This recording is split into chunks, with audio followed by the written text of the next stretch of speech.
bienvenue dans cette nouvelle capsule vidéo qui va porter sur la vaccination. Donc, j'ai très souvent dans ma vie personnelle ou professionnelle des gens qui me posent des questions sur la vaccination, puis souvent je lis toutes sortes de choses, parfois assez aberrantes là, sur Internet, sur le web, réseaux sociaux et tout ça. Donc, pour répondre à toutes ces questions, puis peut-être mettre les choses un petit peu plus au clair, j'ai décidé de faire une petite capsule d'introduction sur la vaccination, pour avoir les idées un petit peu plus claires, mais c'est des généralités. Hein. Évidemment, il faut faire attention, c'est vraiment des concepts de base, des généralités pour ce sujet-là. Donc, en fait, la capsule va se diviser en deux parties. La première, je vais faire un petit peu rapidement des explications, disons, sur des concepts de base en immuno pour comprendre un peu plus la vaccination. Donc, c'est vraiment dans la deuxième partie de la capsule que je vais parler plus des types de vaccins, leurs avantages, désavantages, risques, parce que les risques peuvent varier selon le type de vaccin qu'on utilise, mais leur efficacité aussi va être grandement variable. Et donc, je vais faire un peu un tour des principaux vaccins classiques, mais aussi les prochains vaccins de la prochaine génération, où on en est rendu avec tout ça. Donc, premièrement, il faut être très à l'aise avec le concept de soi et de non-soi. Hein. En fait, avant de parler de vaccination, là, je vais vous parler vraiment de ce qui se passe naturellement dans votre corps. Donc, imaginez-vous que tous les molécules de vos cellules, de vos organes, tout ce qui vous constitue en fait, ces molécules-là, c'est le soi, ça nous appartient. Et là, c'est une analogie, un exemple un peu tiré par les cheveux, c'est simplement pour aider à la compréhension, mais je vous dirais que à votre naissance, imaginez-vous, c'est comme si on était capable de faire une espèce de photographie moléculaire de tout ce qui vous compose. Et on garde ça dans une banque de données, en fait.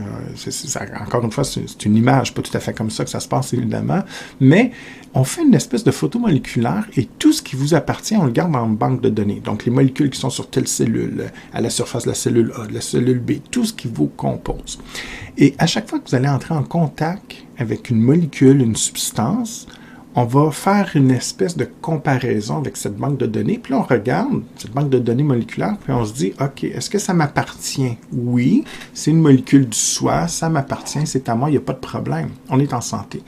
Si c'est une molécule étrangère, une nouvelle molécule, là, on dit que ça fait partie du non-soi. Donc, c'est comme une nouvelle substance. Et là, c'est très simple, on compare et on se rend compte qu'on n'a pas. Donc, dans ce cas-là, on va déclencher automatiquement une réponse immunitaire qui est très complexe. En fait, il y a beaucoup de choses qui vont se passer, mais c'est une réponse de défense. On veut neutraliser le plus rapidement possible cette nouvelle substance qui peut vous menacer ou non.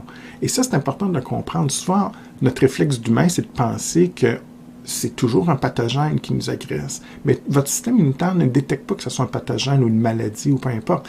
Ce qu'il détecte, c'est si c'est une substance inconnue ou non. Je m'explique très simplement. Vous avez une bactérie ou un virus qui vous rend malade ou non, ça n'a pas d'importance. Le fait, c'est que les nouvelles molécules à la surface de la bactérie ou du virus ou de n'importe quel autre micro-organisme ou substance chimique ou peu importe, va déclencher une réponse immunitaire simplement parce qu'on ne reconnaît pas cette molécule comme le soi. C'est nouveau, donc on réagit. Deux exemples à ça. La première, transfusion sanguine. Hein? Globule rouge, groupe A vers B, c'est pas compatible. Le receveur B peut mourir. Pourquoi? Tout simplement parce que lui, il ne reconnaît pas la protéine A. C'est nouveau, ça ne m'appartient pas. On déclenche une réponse immunitaire. Mais l'idée ici, c'est que la personne A, elle, son groupe A fonctionne très bien, puis la personne B, le groupe B fonctionne très bien. Donc, il n'y en a pas de problème tant qu'on ne va pas mettre en contact avec l'autre individu. C'est la même chose, c'est pour ça que j'aime beaucoup l'image du bébé ici qui mâchouille son petit cube. Il ne sera pas malade nécessairement, il n'y a peut-être pas de bactéries pathogènes ici, mais c'est sûr qu'il y a des bactéries. Hein? On est entouré de bactéries, il y a des milliards de bactéries dans l'air, sur les surfaces d'objets, dans l'eau, tout ça, donc on baigne. Et heureusement pour nous, c'est simplement 10% de ces bactéries-là qui peuvent nous rendre malades. Et l'idée, même si c'est contaminé, bébé ne sera pas malade, mais c'est sûr qu'il y a une réponse immunitaire qui se déclenche parce que les bactéries ici sur le cube, même si elles sont inoffensives, c'est des molécules du non-soi, donc on déclenche une réponse immunitaire. Nous, on s'en rend compte seulement avec les pathogènes parce qu'on ne file pas, on a des symptômes, des signes cliniques, donc on est malade. Et donc là, on est conscient de ça, mais il ne faut pas penser que le non-soi, c'est toujours des pathogènes. C'est simplement de nouvelles molécules. Et aussitôt que c'est nouveau, que ça nous rend malade ou pas, c'est clair qu'une réponse immunitaire. Okay? C'est comme ça que votre corps va fonctionner, en fait. Ici, là, je vais passer vite parce que je ne veux pas faire de cours d'immuno. Peut-être dans une future capsule, on pourrait y revenir, mais ça vous illustre la complexité, en fait, de la réponse immunitaire. Et quand je parle de vaccin, en fait, tout ce qui va m'intéresser, c'est la réaction qui se passe dans la petite case ici. OK? Mais peut-être très rapidement, juste pour avoir une idée générale de comment ça fonctionne, sans rentrer dans les détails, parce qu'on s'entend, là, chaque petit picot, je pourrais passer des capsules d'une couple d'heures facile pour vous expliquer chacun de ces processus-là. Okay, ce ne sera pas le cas aujourd'hui. Mais en gros, quand vous vous défendez contre des molécules du non-soi, mettons un microbe, un virus, une bactérie, peu importe, vous avez 3 lignes de défense. Vous avez une première ligne de défense qui est en fait surtout une barrière physique. Par exemple, votre peau. Il y a plein d'exemples ici, là, mais bon, peu importe. Votre peau vous protège contre les virus ou les bactéries qui ne peuvent pas entrer dans votre système interne. Elle ne peut pas passer, exemple, dans le réseau sanguin. Donc, voilà, et vous coupez la peau, ça saigne, mais évidemment, c'est une brèche, et là, les micro-organismes pourraient en profiter. Fait que ça, c'est votre première ligne de défense, OK? Donc, c'est comme une espèce d'armure qui vous protège, une armure physique. Je mets un X parce que ça ne nous concerne pas pour la vaccination. Ensuite, on a des mécanismes de deuxième ligne de défense qui sont un peu plus organisés. Donc là, c'est des processus cellulaires, certains globules blancs, leucocytes, donc, qui vont pouvoir faire la phagocytose, donc digérer la bactérie ou les particules étrangères. Vous pouvez avoir des mécanismes organisés comme la fièvre qui va augmenter la température de votre corps et ralentir la propagation ou la reproduction, en fait, de certaines bactéries, par exemple. Vous avez des globules blancs qui sécrètent des substances chimiques comme ceux-ci, les basofilms, qui vont tout simplement produire l'histamine qui fait des vasodilatations pour amplifier la réponse immunitaire, provoquer de l'inflammation. Vous avez des systèmes de molécules chimiques très particuliers, exemple l'interféron qui va permettre une réponse antivirale assez puissante, complément qui est une série de protéines qui va perforer les parois de bactéries, etc. Donc, il y a beaucoup de processus biologiques, biochimiques ici qui vont se produire, qui font partie de la deuxième ligne de défense. Ça ne nous intéresse pas directement dans la vaccination non plus. Ce qu'il faut comprendre, par contre, c'est que ces 2 lignes de défense-là sont non spécifiques. Ça veut dire qu'on est capable d'agir sur à peu près n'importe quoi. Faire de la fièvre, c'est pas spécifique à une bactérie. Vous faites de la fièvre contre toutes sortes de bactéries. Donc, on n'est pas capable de reconnaître spécifiquement l'ennemi. On réagit de façon globale. Même chose pour votre peau. Votre peau ne laisse pas passer la bactérie A, bloque la B, on bloque tout le monde. Donc, c'est du non spécifique. Ce qui est vraiment intéressant, c'est la 3e ligne. C'est une ligne spécialisée. Donc, elle est moins efficace contre les micro-organismes en général, mais elle va être très très fort pour aller cibler un seul type de micro-organisme et l'éliminer.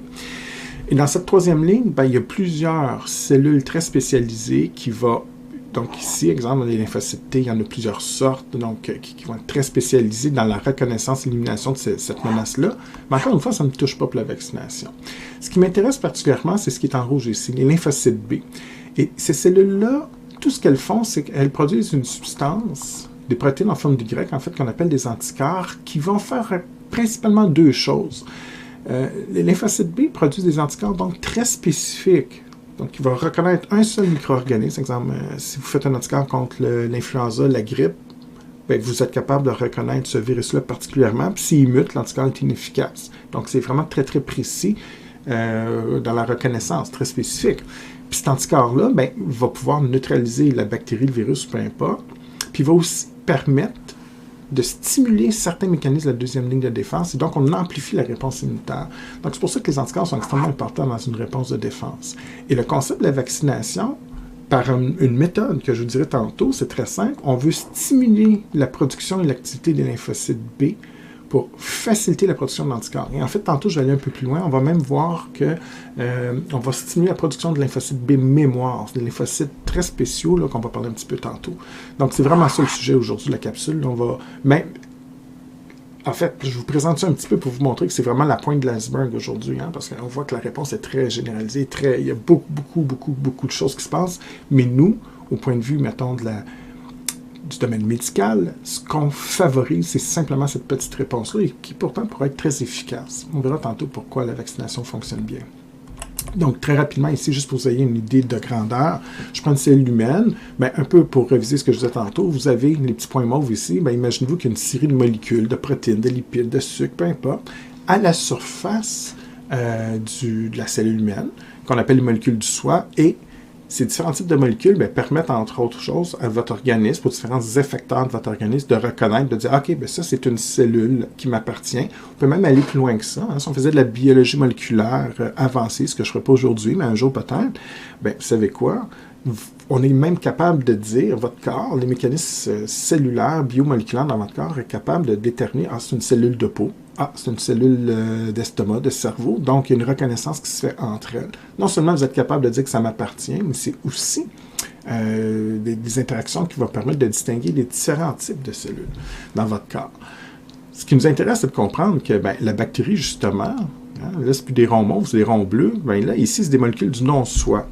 Et on va souvent parler du terme antigènes viraux, bactériens, tout ça, simplement pour référer aux molécules qu'on ne reconnaît pas, donc les molécules du non-soi, qui appartiennent au virus ou à la bactérie.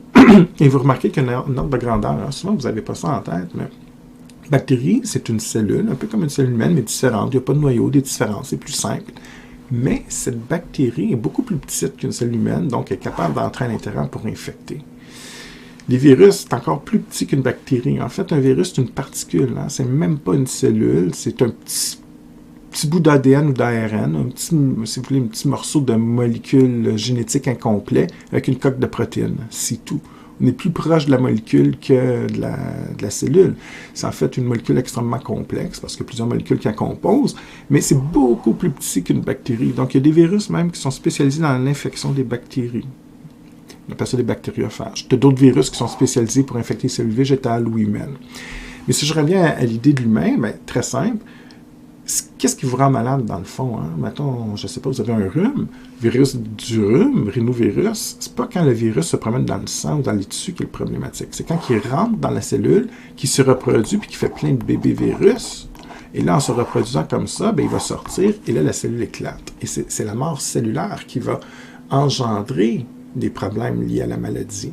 Vous pouvez avoir des inconforts, des nez qui coulent et tout ça. Ça, c'est une réponse immunitaire accrue. Donc, souvent, et puis parfois, ça peut être une réaction extrêmement forte du système immunitaire, trop forte, qui peut nous amener des problèmes. Mais généralement, la bactérie ou le virus qui infecte la cellule, c'est quand elle se reproduit à l'intérieur et qui tue la cellule en sortant, qui fait éclater la cellule, qui est le problème. Et tout le concept du système immunitaire et éventuellement de la vaccination, c'est une course. On veut neutraliser avec des anticorps le plus rapidement possible les virus, parce qu'une fois qu'ils vont être recouverts d'anticorps, il se passera plein de choses, mais une chose est certaine, ça les empêche d'entrer dans la cellule. Donc, ils ne pourront pas se reproduire. Et si on agit rapidement, ils ne peuvent pas se reproduire, ne se reproduisent pas de cellules mortes et pas de symptômes. Puis là, on a l'impression d'être en santé, on n'a pas de symptômes liés à la maladie. OK, anticorps, j'en parle beaucoup. Donc, 2 dernières diapos, avant de passer aux choses plus sérieuses. C'est quoi un anticorps? Hein? Vous allez entendre ça partout dans les médias et tout. Puis souvent, les gens ne savent pas trop c'est quoi. Un anticorps, c'est une protéine, tout simplement. Donc, c'est fait d'acides aminés. Elle a une forme un peu particulière. Hein? Les anticorps sont en forme de Y comme ça. Et ils ont une espèce d'extrémité comme ça qui va avoir une forme 3D unique. OK? Il y a plusieurs parties au niveau d'un anticorps, les champs légers, l'autre, peu importe, mais ce qui est intéressant, c'est ce que j'ai écrit en rouge ici. Donc, les anticorps, ils ont toujours une région constante, mais une région qu'on appelle variable ici. Et la région variable, c'est la région, ça le dit, qui va varier. Donc, en d'autres mots, tout le reste de la molécule, l'anticorps, est toujours identique. Okay? Mais ce qu'on peut faire varier, c'est cette partie ici. Et donc, la séquence d'acides aminés qui constitue l'anticorps dans ces régions-là varie d'un anticorps à l'autre. Et en variant, ça va changer la forme du Y un peu ici, et le site qui va lier l'antigène va changer de forme. Et ça devient le concept d'une clé et d'une serrure. La clé qui a une forme avec les dents uniques peut reconnaître une seule serrure. L'autre clé rouvre une autre porte parce qu'elle reconnaît une autre serrure. C'est exactement la même chose. Ce qui est intéressant de comprendre, c'est que ici, cette région-là va reconnaître seulement l'antigène qui a la bonne forme 3D. Exemple, un rond rentre dans le rond, le triangle ne rentre pas. Donc, c'est simplement pour vous illustrer que, exemple, l'antigène en bleu ici, qui est une protéine à la surface d'un rhinovirus, pour le rhume, pourra être reconnu par cette enzyme-là. Donc, on dit que c'est une interaction spécifique, okay? Parce que l'anticorps peut reconnaître le rond, mais il ne reconnaît pas le triangle. Donc, si le triangle, c'est un antigène à la surface d'un virus d'influenza puis la grippe, il est complètement inefficace. Je vais aller plus loin que ça. Pour 3 virus de rhume, 3 rhinovirus qui vous donnent la même maladie, l'anticorps ici pourra reconnaître un seul des virus, donc la protéine. Si les 3 autres, c'est 3 autres souches virales, oui, c'est 3 rhinovirus qui donnent le rhume, mais cet anticorps-là peut agir seulement sur cet antigène-là, donc le virus numéro 1.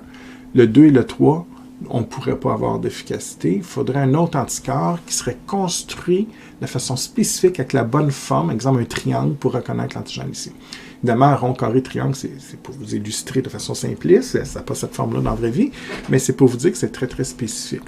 Et ce qui est très fascinant et très difficile à croire, vous allez devoir me croire sur parole, puis je ne pourrais pas l'expliquer aujourd'hui, c'est la biomole avancée, mais un jour je le ferai peut-être, mais cette partie variable-là a le potentiel de reconnaître tous les antigènes de l'univers.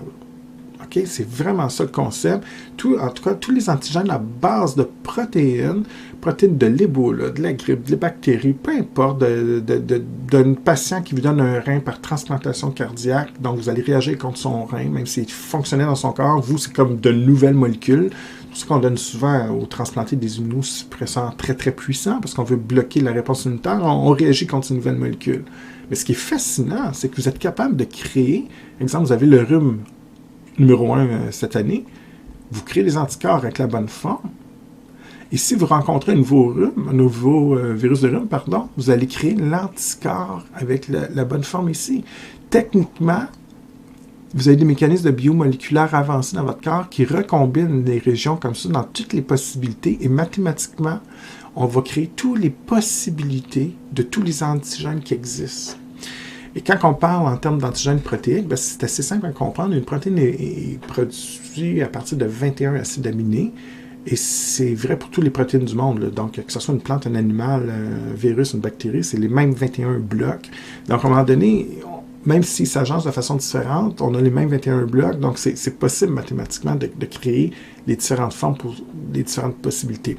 Mais c'est quand même dur à croire parce que, en fait, les possibilités sont mathématiquement, je ne dirais pas à l'infini, mais pas loin, là, okay? Donc il y en a énormément, évidemment. Et ici, dans la petite image, pour faire comprendre qu'un virus, souvent on pense qu'il y a juste un type de protéine, mais il peut y avoir plusieurs sortes de protéines, ou une bactérie, même chose. Donc, vous développez des anticorps spécifiques. C'est tellement spécifique que votre anticorps numéro 1, exemple, qui reconnaît les ronds, reconnaît non seulement un virus, puis il n'y aura aucune efficacité contre les autres types de virus, mais en plus, ne pourra pas reconnaître les protéines d'à côté pour le même micro-organisme. Donc, vous avez un premier anticorps qui est produit contre la première protéine. Vous allez produire anticorps 2, 3, 4 qui va reconnaître spécifiquement les protéines de surface. Donc, vous comprenez bien que si le virus arrive à muter, ou la bactérie, et qu'on change la forme ici, l'anticorps devient complètement inefficace. Et c'est pour ça qu'un variant, une nouvelle souche virale, donc un virus qui a muté ou une bactérie qui a muté, l'anticorps est inefficace et c'est comme un nouveau virus, comme une nouvelle bactérie. Là, il faut tout reproduire la réponse immunitaire contre la nouvelle menace. Okay? C'est tellement spécifique comme ça. Nos défenses sont donc, très efficaces, mais en même temps fragiles en ce sens où, aussitôt qu'il y a un petit changement, l'anticorps devient inefficace et donc on n'est plus protégé. OK. Et dernière petite chose, ça fait quoi des anticorps? Comment ça se fait que ça nous protège? Donc, sans rentrer en détail non plus, je ne vais pas faire de l'immuno avancé, là, peu importe les termes ici. Pour moi, neutralisation, agglutination, précipitation, c'est à peu près la même chose. C'est juste qu'ici, on travaille au niveau de la bactérie, du virus ou d'une substance chimique, exemple une toxine. Mais dans les 3 cas, pour moi, c'est comme neutralisé. Autrement dit, les anticorps, de façon spécifique, interagissent avec l'antigène de surface pour le virus, la bactérie, ou encore avec la molécule chimique qui vous intoxique. Et en recouvrant comme ça le micro-organisme ou la particule, on l'empêche d'agir. Donc, un virus qui est recouvert d'anticorps, ou la bactérie, ou encore la particule ici, sera simplement incapable d'entrer dans les cellules, et c'est pour ça qu'on dit neutraliser. Donc, si le virus ou la bactérie ne rentre pas dans vos cellules, on ne peut pas les reproduire, donc les cellules ne vont pas mourir, vous ne serez pas malade. Mais il faut comprendre qu'ils ne sont pas éliminés.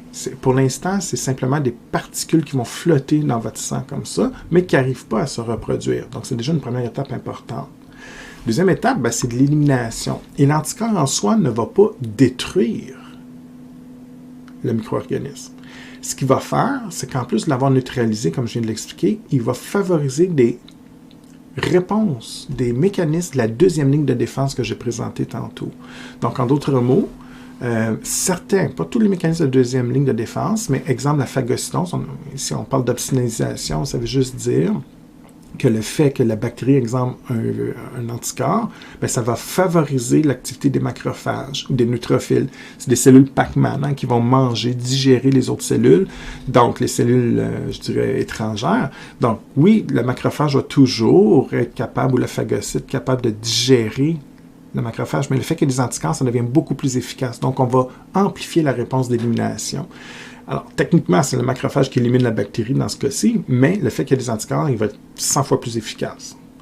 Même chose pour le complément, c'est un système assez complexe de protéines cytotoxiques qui va détruire, perforer les parois de bactéries, exemple. Mais s'il y a un anticorps sur la bactérie, ce système-là devient beaucoup plus efficace. Donc ici, on a deux mécanismes de la ligne de défense qui devient, la deuxième ligne de défense, pardon, qui devient beaucoup plus efficace. Donc on amplifie cette réponse de défense.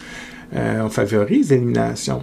Même chose pour d'autres lymphocytes, des cellules tueuses qui sont très particulières dans leur fonctionnement, mais qui, entre autres, vont détruire les cellules infectées, exemple par un virus. Bien, s'il y a des anticorps dans l'équation, ça va être plus efficace. Donc, en d'autres mots, les anticorps sont extrêmement importants parce qu'ils vont arriver à neutraliser la menace et en plus, on favorise les autres processus immunitaires qui vont être plus efficaces pour détruire bactéries, virus, etc.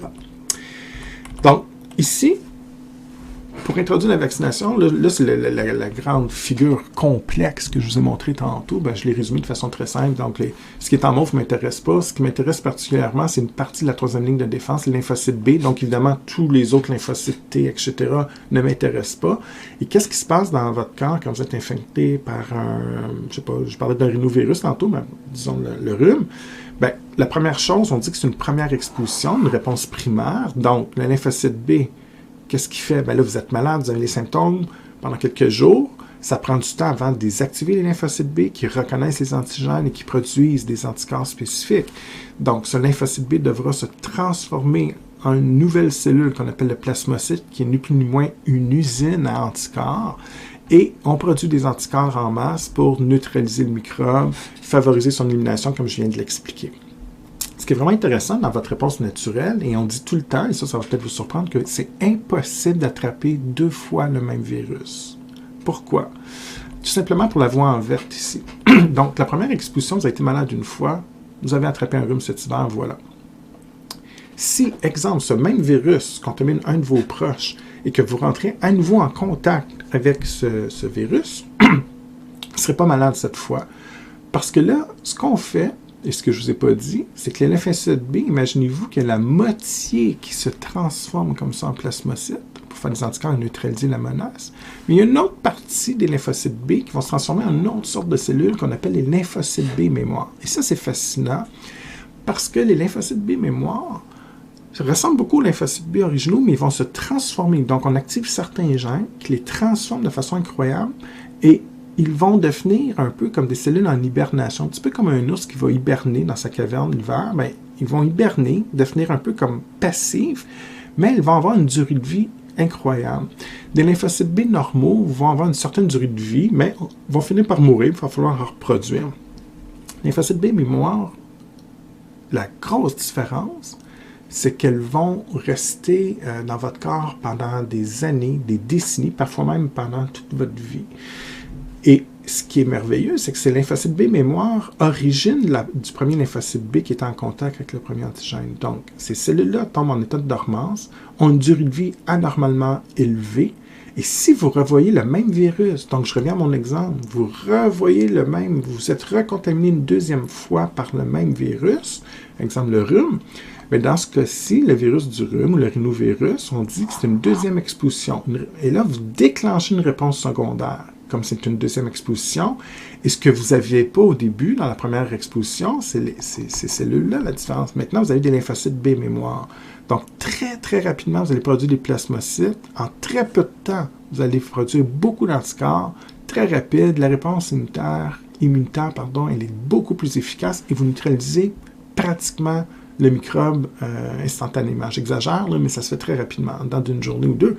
Et ce qui fait que le virus n'aura jamais le temps de vous rendre malade, et c'est pour ça que vous n'avez pas les symptômes. Et je peux vous garantir 2 choses dans votre vie. quand je dis que vous n'avez jamais développé 2 fois la même maladie, ben, il faut faire attention, mais vous n'avez jamais eu 2 fois le même virus. Fait que si vous avez eu 6 rhumes cet hiver, ça a été 6 virus différents. Okay? Probablement qu'au cours de votre vie, vous avez attrapé 3-4 fois le même virus, mais vous ne le saurez jamais. Vous n'aurez jamais eu les symptômes grâce au lymphocyte B mémoire. Et c'est tout ça le secret de la vaccination. Ce qu'on veut faire, c'est très simple. On veut favoriser la production de lymphocyte B mémoire pour vous permettre d'avoir une réponse très rapide et très efficace le jour où vous tomberez en deuxième exposition. Et comme concept, il y a beaucoup de techniques différentes, mais comme concept, on vous injecte. On verra tantôt qu'est-ce qu'on injecte, mais l'idée, c'est de vous mettre à une première exposition. On peut injecter le microbe qui est affaibli, juste un antigène ou peu importe, mais une chose est certaine, c'est qu'on vous donne une première exposition pour générer la création. C'est pas... souvent, les gens me disent « Ouais, c'est pour avoir des anticorps. » Ça, c'est pas faux, mais c'est surtout pour créer les lymphocytes B mémoire. Pour le vaccin ultime le plus efficace. C'est vrai qu'il y a des vaccins qui ne créent pas le lymphocyte B mémoire puis qui va juste agir comme dans l'immédiat ou en courte période, sur une courte durée. C'est des vaccins moins efficaces. Mais généralement, le vaccin ultime que moi j'aimerais avoir, c'est le vaccin qui n'a aucun risque, qui est très efficace. Et pour être très efficace, ben, c'est les lymphocytes B mémoire ici qu'il faut créer. Et juste pour vous montrer à quel point c'est efficace une réponse secondaire, là je ne parle pas de vaccination, je parle d'une situation normale. Exemple, le virus du rhume, ben, regardez les IgG. Ça, c'est des anticorps. Quand vous voyez IG, là, il y a 5 classes d'anticorps, 5 sortes, mais c'est les plus importants de mon point de vue. Les M, c'est bien, là, ils sont produits dès le début, sont très rapides, mais les IgG, c'est des anticorps qui sont très versatiles, très efficaces pour favoriser stimuler la réponse immunitaire au niveau de la deuxième ligne pour neutraliser et tout. Donc, c'est généralement des anticorps très, très importants au cours de l'infection. Fait que ça, on fait juste comparer eux autres. Réponse primaire, donc vous attrapez le rhume.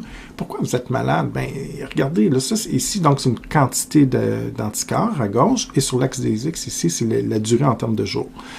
Vous tombez malade au jour 0, et là, regardez, ça vous prend à peu près 6 jours, à peu près une semaine avant de commencer la production d'anticorps. Donc, pendant cette semaine-là, vous allez être malade, vous allez avoir le nez qui coule, les yeux larmoyants et tout, parce que justement, le virus se réplique. Ça prend un certain temps avant de mettre en branle la réponse ici. Et une fois que les anticorps sont là, ben là, vous allez éliminer la menace et tout, et vous recouvrez la santé. Mais si je compare, par exemple, la flèche en vert ici avec l'autre, avec la réponse secondaire, dans la même période, dans la même saison d'hiver, vous rattrapez le même virus. Il n'y a pas muté rien. Regardez la différence. Non seulement en termes de quantité, là, c'est drastique, on monte très rapidement, très élevé. Donc, c'est pour ça qu'on neutralise le virus rapidement et que cette fois-là, vous n'aurez aucun symptôme et que vous allez rester tout à fait en santé, en forme, parce que vous n'en rendrez même pas compte. Et ça s'explique par les B mémoires qui ont produit très rapidement les anticorps. On remarque aussi, si vous comparez les deux flèches en rouge, au lieu de prendre 5-6 jours, dès la première journée, je produis des anticorps. Donc, c'est beaucoup plus efficace. Le virus n'a juste pas le temps. C'est vraiment une course, comme je le disais tantôt. Il n'a juste pas le temps de se répliquer. Puis, si vous comparez la flèche en mauve, ce qu'on appelle la période latente, la phase de latence, en bleu, ben, c'est le délai avant que la réponse immunitaire se mette en branle. Donc ici, là, on est déjà à 3-4 jours avant qu'on commence à produire des IgM, puis éventuellement les autres anticorps, alors qu'ici, même pas une journée, ou à peu près une journée, on a déjà déclenché la réponse immunitaire, et tout ça, ça s'explique par une chose, les cellules, les lymphocytes B mémoire, comme je vous le disais tantôt, qui sont un peu en hibernation, mais quand on reconnaît « Ah oui, lui, je l'ai déjà vu, cet antigène-là », parfait, on déclenche la réponse très rapidement. Et comme je le disais tantôt, ben, notre objectif, c'est vraiment de favoriser, vous préparer à une réponse secondaire. Donc, on stimule une réponse primaire par vaccination pour, quand vous allez rencontrer le virus sous sa forme plus grave, plus dangereuse ou plus mortelle dans certains cas, ben, vous allez être capable de le neutraliser très rapidement. Donc, c'est un peu comme pour amplifier la réponse naturelle, la réponse secondaire. À partir de maintenant, là, on va vraiment parler des vaccins. Donc, il y en a environ 6 types. En fait, je vous dirais que les 3 dans l'encadré rouge ici, c'est les classiques. Donc, si vous avez déjà étudié un peu l'histoire des sciences, vous avez entendu parler de Pasteur, Jenner, tout ça, comme au point les premiers vaccins, Pasteur Clarage et tout ça qui a perfectionné Jenner, en fait, ben, c'est vraiment les vaccins atténués qu'on appelle vivants parfois aussi et tout. Avec les décennies qui ont suivi, on a perfectionné nos techniques et je vous dirais que depuis très très longtemps, les principaux vaccins qu'on a à notre disposition, c'est vraiment un de ces trois-là que je vais expliquer. Parfois, ces trois-là, pour différentes raisons, on peut les conjuguer à une autre substance chimique pour amplifier la réponse immunitaire. On verra ça. Donc, ces trois-là, particulièrement les sous-unitaires, peuvent être parfois conjugués. Ça, c'est une chose. Et je vous dirais que juste très récemment, c'était pas mal ça qu'on avait dans notre arsenal. Depuis, je dirais, les années 80, avec les vecteurs viraux, puis la thérapie génique, vaccin à ADN, ARN aussi dans le milieu des années 90, qui a été beaucoup étudié, mais on avait beaucoup de problèmes techniques. Et c'est que très récemment, en fait 2021, qu'on est arrivé à produire des premiers vaccins pour l'ARN et les vecteurs viraux. ADN, on n'est pas capable encore.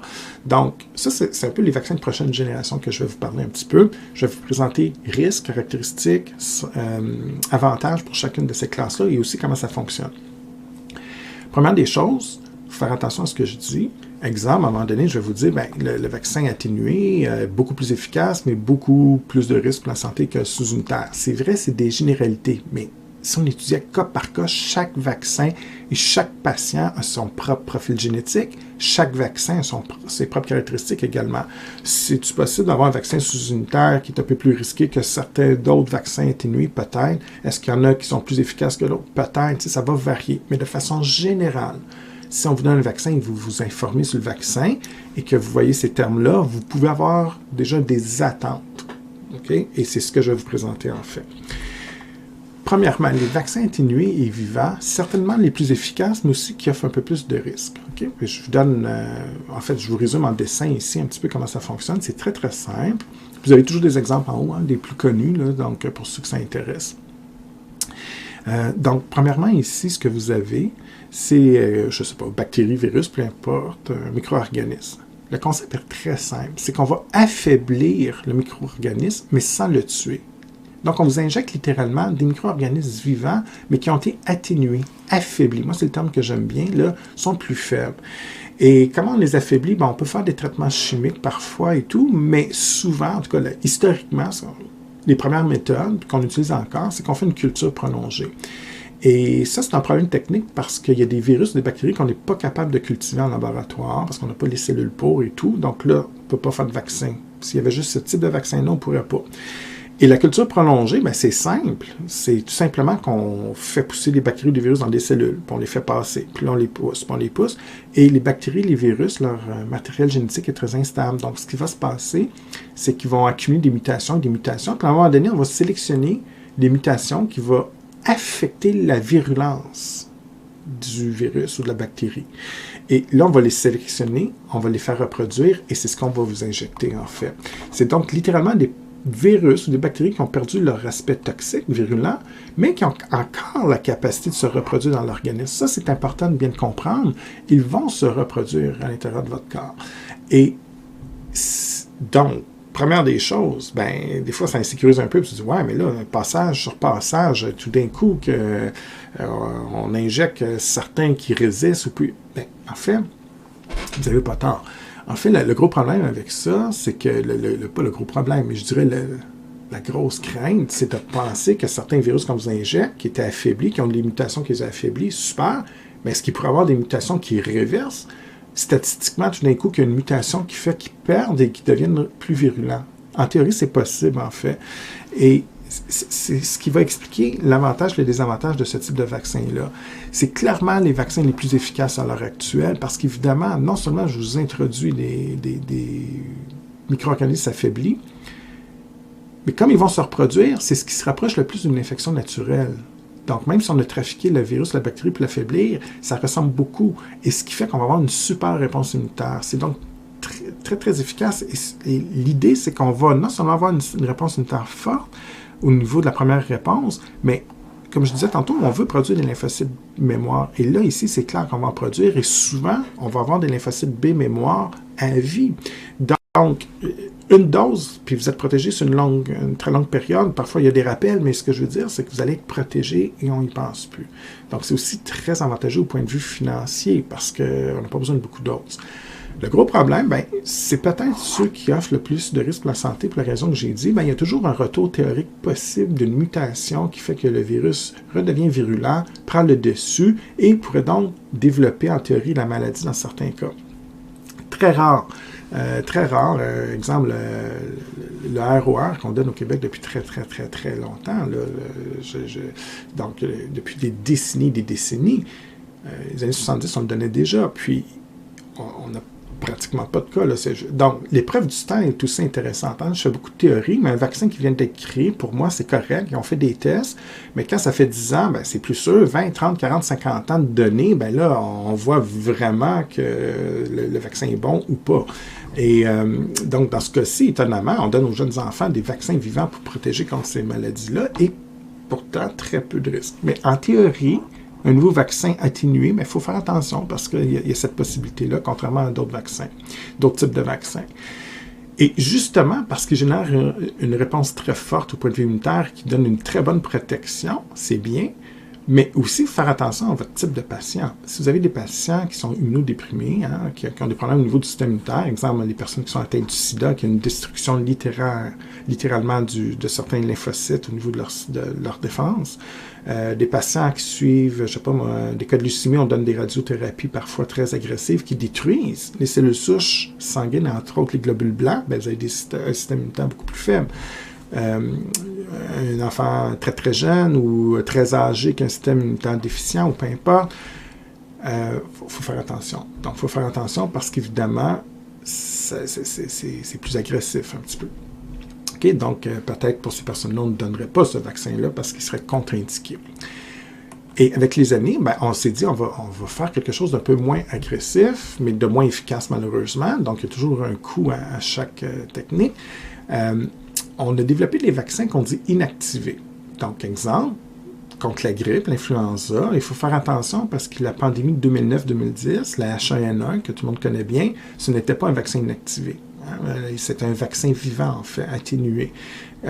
Donc, ça, c'est une chose. La grippe saisonnière, on peut donner un vaccin sous-unitaire, c'est la prochaine diapo. On peut donner des vaccins inactivés. Donc, l'influenza, il faut faire attention. Ça, j'entends ça à tour de bras, je vois ça sur les réseaux sociaux. Il faut faire attention.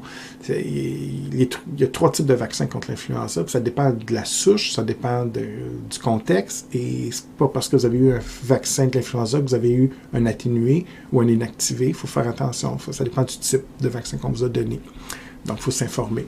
Ceci étant dit, c'est quoi un vaccin inactivé? Ben, c'est la même chose. Je prends le virus ou la bactérie, sauf que là, on le tue, littéralement, par des traitements à chaleur très élevée, parfois traitements chimiques, par exemple avec le phénol ou d'autres substances chimiques.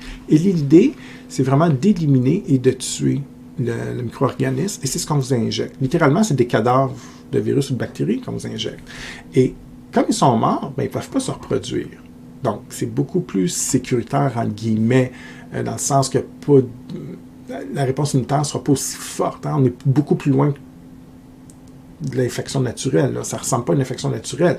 La quantité qu'on vous injecte, ben, c'est juste ça, puis il n'y en aura pas plus. Donc, le principal avantage, probablement plus sécuritaire, il y a moins de risque d'une virulence, d'une mutation qui ramène un retour de virulence, mais c'est plus stable aussi, ça c'est un avantage, mais c'est beaucoup moins efficace.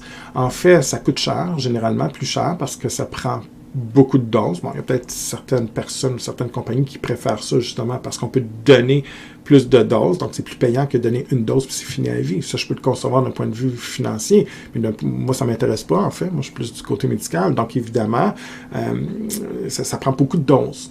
Plusieurs doses pour arriver à produire une réponse immunitaire, puis souvent, non seulement la protection plus courte, mais la production de lymphocytes B mémoire n'est pas toujours garantie. Ça peut se faire assez bien, mais la garantie est moins claire que l'autre type de vaccin que je parlais tantôt. Donc, oui, c'est pour ça que ça prend plus de doses. Est-ce qu'il y a un risque ici? J'en parle, c'est un risque très théorique, pratiquement improbable, mais ça pourrait arriver. Il y a des gens qui pourraient m'argumenter, me dire hey, écoute, ça se peut-tu qu'il y a un virus qui a résisté au traitement? puis qui survivent, ou une bactérie, oui. Puis là, ils pourraient se reproduire. Puis là, en se reproduisant, ils pourraient amener un retour de virulence comme tantôt. Dans ce cas-ci, on pourrait redévelopper la maladie. C'est possible en théorie, mais les traitements de la chaleur ou traitements chimiques sont tellement calibrés sur le fait que tout le monde meurt, que ce serait très peu probable qu'il y ait une mutation si puissante qui permette de résister. Fait que je ne dis pas que c'est impossible, mais je dis que c'est rare, très très très rare. Donc pour moi, c'est pas le risque qui me fait le plus peur, en guillemets, bien qu'en théorie, c'est pas impossible, mais peu probable. Et dernière classe des vaccins classiques, ce qu'on appelle sous-unitaires. Donc ça, c'est important de le comprendre aussi, parce que souvent on mélange tout ça, mais dans le fond ici, c'est une sous-unité. Fait qu'on prend une protéine ou une molécule de lipide, en fait un antigène de surface, par exemple, au niveau du micro-organisme. Donc littéralement, on prend maintenant la bactérie ici, on prend la protéine ici, tout simplement, on l'isole, tout simplement. Et c'est ça qu'on va vous injecter. Donc il n'y a plus de virus ou de bactéries au complet. Parfois, ça peut être une moitié de capside virale, exemple une moitié, un bout de protéines, un bout de morceau de virus, un morceau de virus, si vous voulez, qui a plusieurs protéines en soi. Mais souvent, ça va être une ou deux protéines, ou plusieurs qu'on peut mélanger ensemble.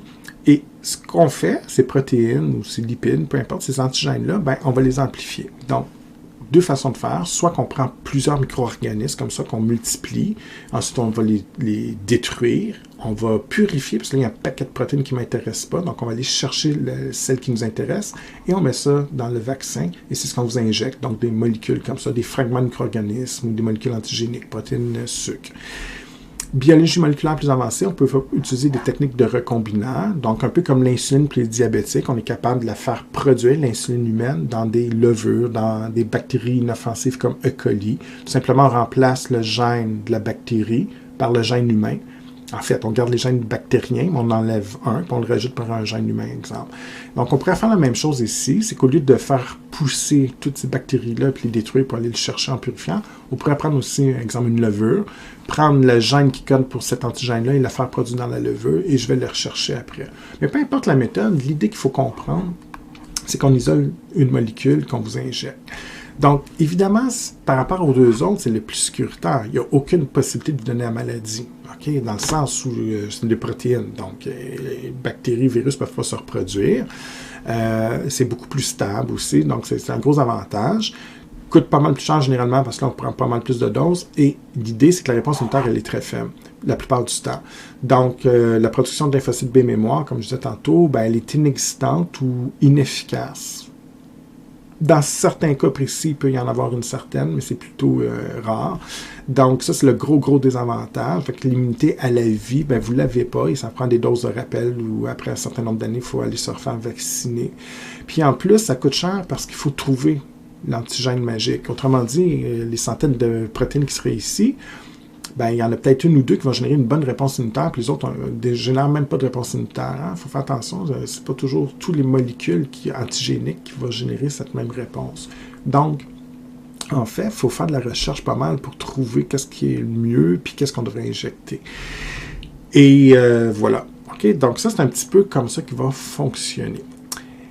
Et ma quatrième classe, en fait, c'est pas une classe réelle. C'est que les vaccins que je viens de vous présenter, parfois on dit qu'on peut les conjuguer. Qu'est-ce que ça veut dire? Bien, généralement, pour les vaccins qui sont les plus faibles en termes de réponse immunitaire, donc essentiellement le sous-unitaire que je viens de vous parler, on va ajouter une substance chimique comme ça qu'on appelle un adjuvant. Et quand vous voyez ce terme-là, ben, ça veut simplement dire qu'on a ajouté soit des molécules de sucre, polysaccharides, une protéine, l'albumine, exemple l'albumine qui est produite dans le foie, ben, on peut la réutiliser pour stabiliser le vaccin ou même des fois pour générer une réponse immunitaire un peu plus forte. Historiquement, on utilisait beaucoup le PEG, je ne sais pas si c'est encore le cas maintenant, mais polyéthylène glycol. Et peu importe ce qu'on utilise, c'est vraiment pour augmenter la réponse immunitaire. Donc, c'est une substance chimique qui agit un peu comme un amplificateur. Et l'idée, ben, tu utilises ça sur les vaccins, comme exemple les vaccins sous-unitaires. Donc, la réponse immunitaire est trop faible, puis on veut amplifier un petit peu la réponse immunitaire. Donc, voilà. Et les vaccins conjugués, exemple les sous-unitaires qui sont conjugués, bien évidemment, c'est contre-indiqué pour des jeunes enfants de 2 ans et moins, parce que justement, ils peuvent faire des réactions un peu trop fortes au point de vue immunitaire contre ces substances chimiques-là. Donc, on attend qu'il y ait au moins 2 ans et plus. La question aussi d'intérêt, est-ce que ça serait une bonne idée de mettre un adjuvant avec un vaccin vivant atténué? D'entrée de jeu, je vous aurais dit, à une certaine époque de ma vie, c'est pas utile. On crée déjà. Bon. Mais je sais que ça se fait parfois. Je vous donne un exemple. En 2009-2010, pandémie de la grippe, H1N1, qui était quand même une des versions les plus graves de la grippe. Qu'est-ce qu'on a? Plusieurs types de vaccins. En tout cas, il y en a 2 principalement au Canada, mais il y en a un qui est justement un vaccin atténué, qui déjà génère une très bonne réponse immunitaire. Et pourtant, la compagnie qui le produisait ajoutait un adjuvant. Donc, pour amplifier la réponse, je ne sais pas. De mon point de vue, c'était inutile. Je ne sais pas. Je n'ai jamais trouvé vraiment la réponse à ça.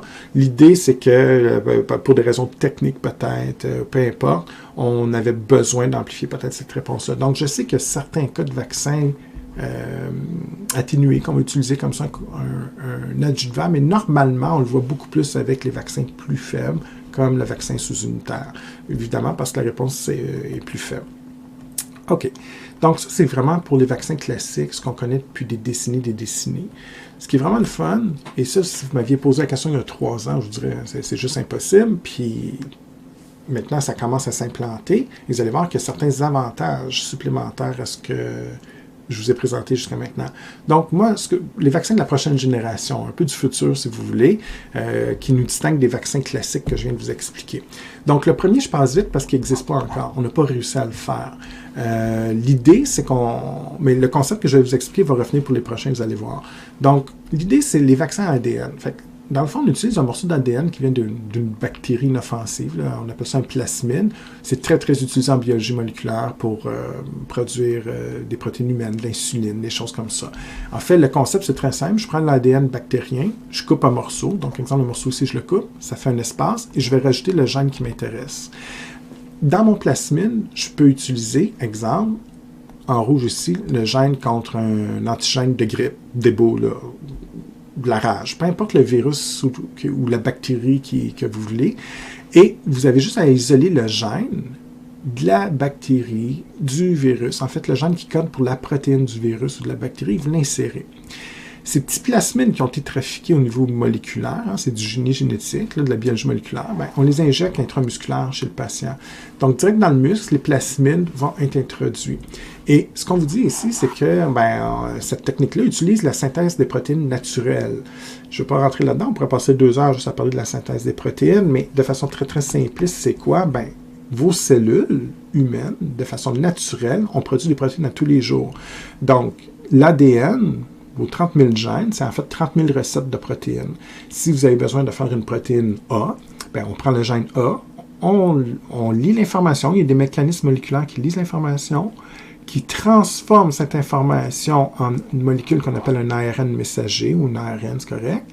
Et c'est la même information portée par le gène, donc c'est le code, même si la molécule est différente, c'est le code, tout simplement, qui dit à la cellule comment fabriquer la protéine A. Et ce qui est intéressant avec les vaccins ADN, c'est que tantôt, avec les vaccins classiques, je travaillais beaucoup au niveau de la protéine. Soit j'injectais le virus au complet qui avait déjà les protéines, qu'il soit mort ou vivant, peu importe, ou je prenais juste les protéines virales, je les injecte, mais on était vraiment au niveau de la protéine. Là, ce qui est important de comprendre, je suis au niveau de l'ADN. Donc là, c'est complètement une autre histoire. Et ce qu'on vous injecte, c'est l'ADN de la protéine qui m'intéresse, qui s'incorpore dans vos cellules. Et votre cellule, de façon naturelle, votre cellule musculaire commence à produire des protéines normales, mais elle ne fait pas la différence entre un gène viral ou bactérien, et elle va commencer à produire des protéines virales, et là, vous déclenchez une réponse immunitaire. Ce qui est vraiment intéressant, c'est que très rapidement, si le virus mute, on peut changer facilement la séquence comme ça et s'adapter, ce qui n'est pas le cas avec les vaccins classiques, qui demandent beaucoup de temps pour produire et beaucoup de coûts de recherche pour produire un vaccin. Là, c'est pas très difficile techniquement de changer la séquence du gène qui m'intéresse. Donc, le virus pourrait muter rapidement. On va s'adapter aussi rapidement. Le problème, en théorie, parce que ça ne s'est jamais fait à l'heure actuelle, en théorie, il serait plus sécuritaire, en fait. Ça, c'est un avantage. Plus sécuritaire que les vaccins atténués ou inactivés. On travaille au niveau de l'ADN, de la protéine, donc ça, c'est sûr. Est-ce que ça serait plus efficace que les vaccins sous-unitaires? Peut-être. Je ne sais pas, il faudrait voir dans les prochains quand ça va exister, mais l'idée, c'est tout simplement que là, l'antigène est produit en continu par les cellules. Il y a un risque que l'ADN viral s'intègre dans l'ADN humain et reste là. Ça peut amener des craintes. Donc ça sera une question à résoudre aussi. Le gros problème pour l'instant, c'est que le plasmide est trop fragile. Il est détruit par le système immunitaire, par des enzymes. Il ne se rend pas à la cellule. S'il se rend, le taux de production de la protéine est très, très limité. Et il n'y a aucun vaccin pour l'humain pour l'instant. Donc c'est sûr qu'il faut le mettre au point. Puis il faudra voir si ça vient un jour sur le marché ou pas. Dans la même logique, on a travaillé longtemps sur les vaccins ARN. Donc ici. Donc, tantôt, les plasmides, on était dans l'ADN, le vaccin classique dans la protéine. Là, on a décidé de travailler à l'ARN. Et ça, je vous dirais que ça fait très, très longtemps. Et si vous m'aviez dit un jour qu'on ferait des vaccins ARN, je ne vous aurais pas cru. À l'époque où j'étais maintenant, je suis enseignant, mais à l'époque où je travaillais dans le milieu de la recherche, je travaillais longtemps dans le milieu de la recherche, bien, l'ARN, dans d'autres contextes, je travaillais de l'ARN. C'est une molécule très fragile. Si je la touche avec mes mains, j'ai des enzymes sur mes mains qu'on appelle des RNAs qui détruisent l'ARN. Température pas assez froide, trop froide, détruit. C'est très, très fragile. Et si un jour, vous m'aviez dit qu'on ferait un vaccin ARN, c'est impossible. Si on n'est même pas capable avec les plasmides d'ADN, puis c'est détruit, l'ARN, c'est encore pire. Et on a trouvé une méthode que je vous expliquerai à la prochaine diapo, très ingénieuse pour justement protéger cet ARN-là. Donc, très récemment, on a réussi à produire un premier vaccin ARN dans le cas du COVID. Je vous en reparlerai tantôt, le COVID-19. Mais c'était le problème technique. Donc, imaginez-vous, depuis les années 90, à l'époque où je suis dans les laboratoires de recherche, là, on parle déjà de ça. Et c'est juste en 2021 qu'on va arriver à faire quelque chose avec ça. Juste pour vous donner une petite idée de l'histoire. Maintenant, certainement plus sécuritaire que les vaccins atténués ou inactivés, en théorie. Je dis ça avec prudence parce que ça vient de sortir. On verra dans 20 ans, 15 ans, 10 ans si c'est toujours le cas. Mais j'injecte pas de virus, j'injecte pas de bactéries. Donc, c'est en théorie pas mal plus sécuritaire de ce point de vue-là. En plus, ce qui va plaire à bien des gens, contrairement au vaccin ADN qui avait toujours le risque de s'intégrer dans le noyau, c'est impossible l'ARN que ça s'intègre dans vos gènes. On ne déstabilise pas vos gènes parce qu'il y a toujours un risque. Hein? Si on vient planter un gène dans votre ADN, ben là, on est inquiet. Ça va-tu stimuler un gène oncogène pour développer un cancer ou bloquer un autre gène? On ne sait pas trop ce que ça fait. Donc, on est plus inquiet avec ça un petit peu. Donc, ici, l'ARN ne va pas dans le noyau, ça reste dans le cytoplasme de la cellule. Donc, c'est juste impossible que l'ARN s'en aille dans le noyau. On ne peut pas convertir l'ARN en ADN. Ça ne se fait pas chez l'être humain, chez la cellule humaine. Donc, ça, c'est une sécurité de plus. Le grand avantage que les autres vaccins n'ont pas, c'est très facile à produire et une grande souplesse pour l'antigène ciblé. Je vais vous le montrer sur la prochaine diapo. Le virus MUT, techniquement, peut changer la séquence de l'ARN rapidement et on peut produire comme ça des vaccins pour n'importe quel antigène assez vite. La grande question, c'est l'efficacité. Donc là, il y a plein d'articles, les compagnies publient, puis on dit que c'est très efficace, 95%, 90% pour le vaccin contre le COVID, possible. Moi, je suis toujours prudent dans le sens où je ne le sais pas. Je veux dire, on va regarder l'épreuve du temps, les 10 prochaines années. Là, il y a beaucoup de choses qui se publient beaucoup trop vite, de mon point de vue, avec des sources douteuses parfois, mais l'épreuve du temps va faire le travail. On va voir vraiment dans les prochaines années, prochaines décennies, à quel point c'est efficace ou non versus les vaccins classiques. Peut-être plus efficace, peut-être moins, je ne le sais pas, mais ça va être vraiment intéressant de suivre ça pour les prochaines années, en fait. Et malheureusement, comme je le disais tantôt, l'ARN, c'est quand même un vaccin fragile. Donc là, ça amène quand même des problèmes de logistique. La manipulation du vaccin est beaucoup plus complexe. La conservation, c'est compliqué. Les premiers vaccins, justement, sur le COVID, ben là, on parlait au début de température de moins 70 degrés. Là, c'est un peu moins pire, mais là, évidemment, il faut que l'infirmier, l'infirmière, le médecin manipule avec soin. On n'oublie pas le vaccin sur le bout du comptoir qu'on redonne plus tard parce que là, c'est dégradé. Je le mets au frigo, c'est fini. Donc, ça, il y a des coûts à ça, puis c'est beaucoup plus compliqué à travailler. Donc, c'est le contre-coup de travailler avec une molécule d'ARN. Maintenant, vous vous demandez certainement comment ça fonctionne. Donc, en fait, c'est assez simple. On travaille toujours avec la synthèse des protéines et l'idée, c'est d'aller chercher l'ARN qui code pour la protéine ou l'antigène qui m'intéresse. Exemple, j'ai mis ça au hasard, c'est une séquence inventée qui n'existe pas, mais on va dire ici que c'est la séquence d'ARN qui code pour une protéine d'influenza, virus de la grippe, ou du COVID. En fait, je vais donner un vrai exemple. Mettons, c'est une protéine du COVID. Qu'est-ce qui arrive? Bien, tout simplement, on crée en laboratoire la séquence. Maintenant, je l'ai dit, c'est fragile et le corps, dans les premières analyses, les premiers essais, ça ne fonctionnait pas parce qu'on détruisait rapidement l'ARN puis il n'y avait pas le temps de se rendre à la cellule. Donc là, ce qu'on a fait, c'est qu'on a introduit des nanotechnologies, on construit des nanocapsules de lipides, de phospholipides en fait, et on vient incorporer l'ARN dans ce qui est en vert, c'est la nanocapsule ici, et on l'incorpore comme ça. Et il y a deux avantages à ça. Premièrement, la nanocapsule sert de bouclier protecteur.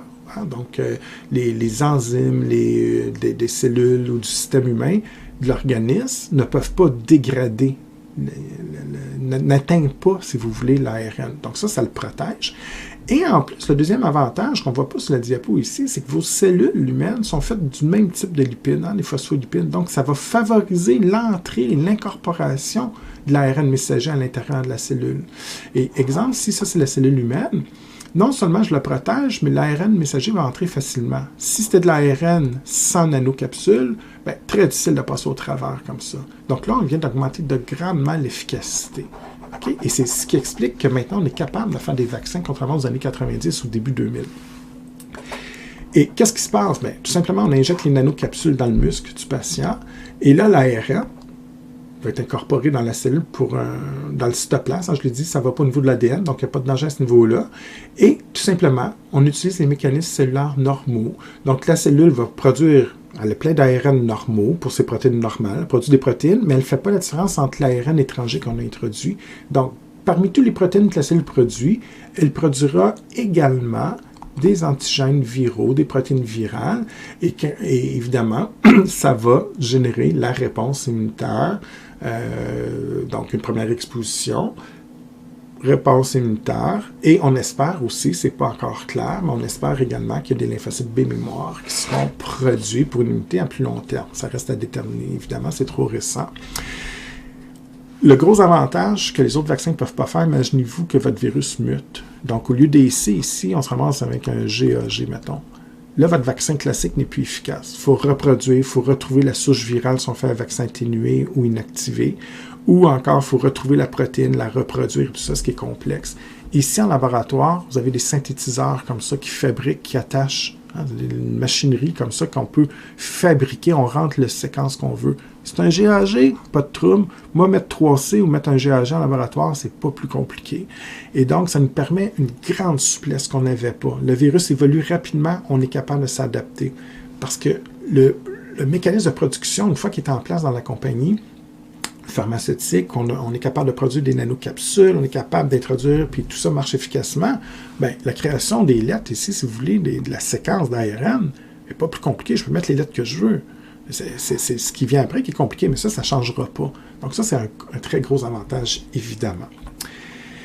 Et la dernière classe de vaccins, mais très rapide, parce que c'est un peu une répétition du plasmide, c'est des vaccins à vecteurs viraux. Ça a été développé avec les thérapies géniques. C'est très récent aussi. À l'heure actuelle, au meilleur de mes connaissances, il y a juste 2 vaccins, un contre l'Ebola et un autre contre le COVID. Il y a 3 types de vaccins contre le COVID-19, ARN que je viens de parler, mais il y a d'autres compagnies qui ont développé d'autres types de vaccins, donc notamment une compagnie qui utilise un vecteur viral. C'est vraiment comme le plasmide à ADN tantôt, sauf qu'au lieu du plasmide, on utilise un virus inoffensif, exemple l'adénovirus, qui est connu pour donner différents inconforts, mais entre autres, il peut aussi donner des rhumes. Donc, ça peut être un désavantage, parce que là, on se dit, ouais, là, je vais savoir le rhume, tout, c'est pas impossible, mais l'idée, c'est la même chose, je prends l'ADN du virus, j'enlève un bout de gène, ici je l'ai enlevé, je rajoute le gène d'intérêt pour l'antigène, pour une protéine de COVID, exemple, j'injecte l'adénovirus. L'avantage par rapport au plasmide de tantôt, c'est que l'adénovirus va infecter naturellement vos cellules. Donc, on l'injecte, par exemple, dans les cellules musculaires, il y a une affinité pour les cellules humaines, rentre plus facilement. Mais le fait d'injecter un virus, il y a certaines personnes qui aiment moins ça, évidemment. Parce que ce virus-là pourrait muter et tout. Donc, oui, c'est peut-être un élément qui pourrait se produire en théorie. Il faudra voir aussi dans les prochaines années. À court terme, on dit que non. Il y a des tests qui ont été faits, on n'a rien vu qui va dans ce sens-là. De mon point de vue, c'est quand même plus sécuritaire que vous donnez un vaccin atténué, parce que dans ce cas-ci, il faudrait vous donner le COVID affaibli. Donc, il y a toujours un risque ou inactivé, comme on parlait tantôt. Est-ce que c'est plus risqué que les vaccins à ARN messager? Je ne sais pas. Il faut voir dans les prochaines années. On injecte un virus, l'autre non. Okay? Donc, c'est la grosse différence.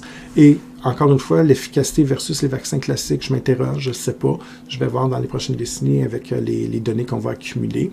Mais c'est intéressant de voir que maintenant, ça fonctionne. Encore une fois, si vous m'aviez posé la question il y a 20 ans, je vous aurais dit, c'est pas possible. On neutralise, on avait une réponse unitaire tellement forte contre l'adénovirus qu'on neutralisait le virus en partant, puis ça ne fonctionnait juste pas. Donc ça, c'est vraiment le fun de voir comment les choses ont progressé. Et pour terminer, c'est peut-être la diapo la plus importante. C'est là que je vois le plus de pensées étranges parfois. Donc là, vous avez une petite idée du système immunitaire, vous avez une petite idée des types de vaccins, puis les différences et tout ça. Mais souvent, ce qu'on mélange beaucoup, c'est les objectifs de la vaccination. Pourquoi? C'est quoi les vrais risques? Et c'est hautement variable, là. Il n'y a pas un vaccin comparable. Moi, quand j'entends des choses comme les vaccins, c'est bon ou c'est pas bon, je trouve ça complètement dénué de sens. Comme dire, les médicaments, c'est bon ou pas. Ça dépend, c'est beaucoup plus compliqué, c'est pas noir ou blanc. C'est gris. Il y a des vaccins qui sont excellents, d'autres moins. Il y en a que je prendrais demain sans les yeux fermés, d'autres je m'interrogerais, puis d'autres non. Ça va dépendre de ma situation médicale, ça va dépendre de du risque versus bénéfice. Et première des choses, le premier point peut-être le plus important, où on a souvent à être humain une conception individuelle, mais pas de société. Tu peux donner un vaccin pour l'individu, mais pour la société aussi, et c'est deux objectifs différents, ce qui fait qu'on ne va pas vacciner pour la même raison, donc ce n'est pas les mêmes décisions et le même type de vaccin qu'on va utiliser. Je vous donne un exemple. Si vous faites mordre par un animal qui a la rage, un rhabdoviridé, c'est une maladie mortelle qui va dégénérer votre système nerveux et une fois que le virus atteint votre cerveau, vous êtes mort. Le vaccin ici, c'est un vaccin d'intervention pour sauver votre vie personnelle. Ça, c'est une chose. Si je fais face à une pandémie, l'idée, c'est de protéger une société. C'est plus du tout la même chose. C'est pas le même objectif. Et souvent, quand je donne des cours de microbiologie, j'ai la même question aux étudiants pour réfléchir. Le réflexe humain, c'est de regarder le taux de mortalité. Et on a peur de ça. L'Ebola tue 80-90% des gens infectés, on a peur. C'est normal. Un virus qui tue 3% de la population, on a moins peur. Mais il faut réfléchir parce qu'il y a toute une idée de morbidité, donc de maladie qui peut avoir un coût, faire planter les hôpitaux, les services publics, la police, tout ça, qui est autre chose, là, mais qui est grave aussi. Et en termes de mortalité absolue, il faut réfléchir. Je donne un exemple avec l'Ebola et la grippe. Si je prends le virus classique de la grippe qui tue peut-être 2 ou 3% de la population, je ne me souviens pas des derniers chiffres, mais mettons, 2-3%, l'Ebola, mettons 85-90%. L'Ebola, d'un certain point de vue, on peut dire qu'il est moins contagieux que la grippe. À ce sens qu'il va, pour l'instant, il y aura peut-être des nouvelles souches, mais pour l'instant, c'est par les sangs, les liquides organiques, donc ça prend contact, très mortel, mais en même temps, on peut le confiner plus rapidement. Exemple, si j'enseigne dans une classe, puis je suis avec mes étudiants, puis on est 30 dans la classe, bien, j'ai un Ebola dans la classe, c'est très triste pour notre classe, on est 80% de gens qui vont mourir, je vais avoir quelques survivants, 3-4 survivants, je ne sais pas plus. Mais si on fait un confinement sévère, j'ai l'armée qui débarque, nous enferme, puis on ne bouge plus de là, bien, la population du cégep de 3000 personnes survit. OK? Donc, j'ai peut-être perdu 20 personnes, 20-25 personnes, c'est triste, mais beaucoup de mortalité. Si je prends le virus de la grippe qui tue 3 personnes, du point de vue de ma classe, c'est excellent. Pourquoi? Tout simplement parce que je vais tuer juste 2-3 personnes dans ma classe, exemple. Peut-être moins, peut-être une, là. OK? Donc, de ce point de vue-là, c'est correct. Fait que pour ma classe, mon village, mon monde proche, c'est correct. Mais c'est un virus qui se propage par les voies aériennes, dans les conduits d'aération, qui est plus contagieux. Donc, contrairement à l'Ebola, il va se propager partout dans le cégep. Ça va être très difficile de le confiner. Et là, on fait un truc mathématique très vite. 3% de 3000, ça tue plus de monde que 90% d'une classe de 20. Okay?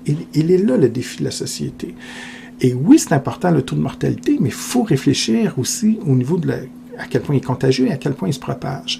Parce que tuer 3% d'une population de 10 millions de personnes va faire beaucoup plus de morts qu'un 90% qui affecte un village de 300 personnes. Et ça, les décideurs, le gouvernement, tous les santé publiques qui doivent prendre des décisions ont ça en tête. Et si je reviens à mon point, vous vaccinez un individu ou une société. Vous voulez empêcher la propagation pour empêcher un nombre de morts totales accru ou vous sauvez la vie d'une personne. Pas partout la même idée, c'est pas partout le même vaccin non plus et les mêmes conditions de vaccination. Okay? Donc ça, il faut garder ça en tête. Ensuite, il y a toujours des facteurs de risque, bien sûr. Donc, j'en parle pas beaucoup, mais comme n'importe quel acte médical, il y a toujours un facteur de risque, même les plus bénins, comme les actes médicaux les plus drastiques. Il faut toujours estimer le bénéfice versus le risque. Des fois, on va entendre toutes sortes de choses, OK, plus ou moins farfelues, mais c'est vrai qu'il y a un risque en ce sens où, comme les allergies. Moi, c'est un exemple que j'aime bien. Il y a des gens qui ont une allergie aux noix, aux arachides, contact, meurt. Moi, je mange des arachides, pas de problème. Qu'est-ce qui se passe? Toute forme d'allergie, c'est un système immunitaire trop excité. La réponse immunitaire, au lieu d'aller à 100%, fonctionne à 800%. Et là, ça amène des problèmes biologiques et on peut en mourir. Donc, cette personne-là a des prédispositions génétiques qui fait qu'elle peut mourir. Même chose pour un vaccin. La plupart des gens n'ont pas de trouble, mais c'est vrai qu'il y a un risque qu'une personne peut faire un état de choc, peut réagir de façon extrêmement forte parce qu'il y a une prédisposition génétique. Et c'est là que l'épreuve du temps devient intéressant. Si on a un cas très rare aux 10 ans, c'est un facteur de risque acceptable si vous protégez une société. Si ça arrive un cas sur 2, on oublie ça. Le risque est beaucoup trop élevé par rapport aux bénéfices que ça rapporte. Okay? Donc ça, il faut garder ça en tête. Là, je parle beaucoup de génétique d'un individu à l'autre qui va varier, l'âge.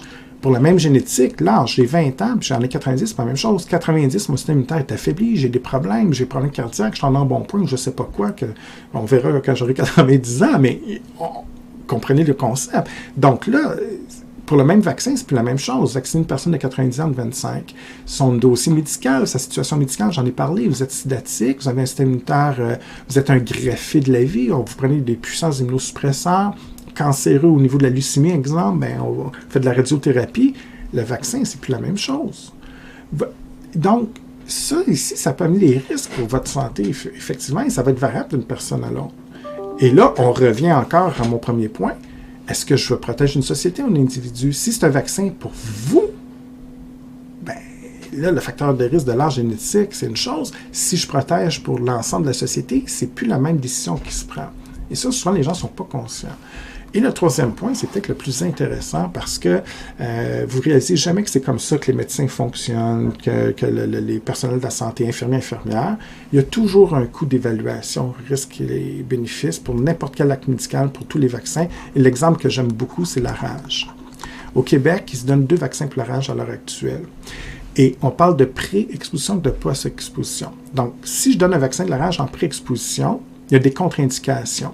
Okay? Donc, ce vaccin-là, pour les facteurs que je parlais tantôt d'âge et tout ça, le vaccin, on ne le donnera pas à n'importe quelle dose. On peut diminuer les doses, on ne le donnera pas sous n'importe quelle condition, puis il va être contre-indiqué pour certaines personnes. Mais l'idée, c'est en pré-exposition, donc c'est pour protéger en prévention. Donc ça, c'est vraiment le vaccin classique. On stimule la deuxième voie avec les B-mémoires pour éventuellement, si vous le rencontrez. Exemple, je décide de devenir demain garde forestier. Je m'en vais travailler dans un bout de la forêt où il y a beaucoup d'animaux qui ont la rage. Bien, en prévention, on va me donner ce vaccin-là en pré-exposition, mais il y a des contre-indications, donc on va réfléchir parce que le versus risque-bénéfice, on me protège, mais en même temps, on ne va pas me rendre malade et tout. Okay? Donc, il y a des contre-indications. Maintenant, un autre exemple, je me promène, là, je suis encore un enseignant, je me promène dans la forêt et je me fais mordre par un animal qui a la rage, qui a clairement la rage. Donc là, il n'y en a plus de contre-indication et pourtant, c'est le même vaccin, mais on dit qu'on le donne en post-exposition. Pouvez-vous m'expliquer, c'est la question que je pose, comment le même vaccin peut avoir des contre-indications pour votre santé quand je le donne en pré-exposition, puis le même vaccin que je n'ai pas changé, là, il n'y en a plus de problème quand vous êtes mordu. Mais c'est très clair. C'est le bénéfice versus risque. Il y a le même risque, mais vous allez mourir. Fait que je ne te donne pas de vaccin, tu es mort, je t'en donne un, je risque de te sauver la vie. On s'en fout des contre-indications. OK? Et c'est là qu'il faut toujours évaluer bénéfice, risque, selon la situation, selon ce qu'on veut faire, selon l'individu, selon son historique médical. Et évidemment, la rage, vous n'en sortirez pas. C'est une question de temps qui est hautement variable, mais le virus, une fois qu'il s'est propagé par le système nerveux qui atteint votre cerveau, c'est fini pour vous. Donc, là, on ne se casse pas trop la tête. Où on va se casser la tête, c'est justement quand vous faites mordre par un animal puis on ne le sait pas. Est-ce que la rage ou pas? Ben, on ne va pas donner le vaccin avec des fortes doses parce que, quand tu t'as pas la rage, on ne donne plus de vaccin pour rien, ce type de vaccin-là en tout cas.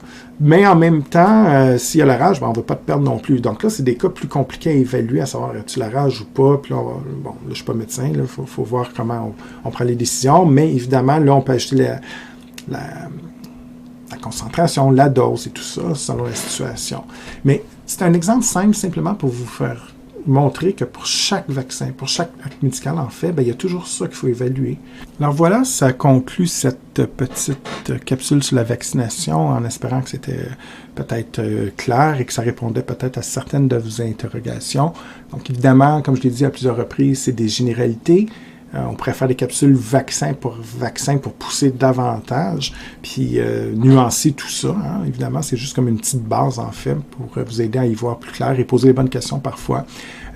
Puis évidemment, le système immunitaire est tellement fascinant mais complexe. On pourrait faire des capsules et des capsules sur à peu près tous les sujets. Et ce que j'ai fait aujourd'hui, en fait, c'est la pointe de l'iceberg. C'est vraiment comme une petite base en espérant que tout ça était bien clair pour vous. Alors, on se reverra dans une prochaine capsule.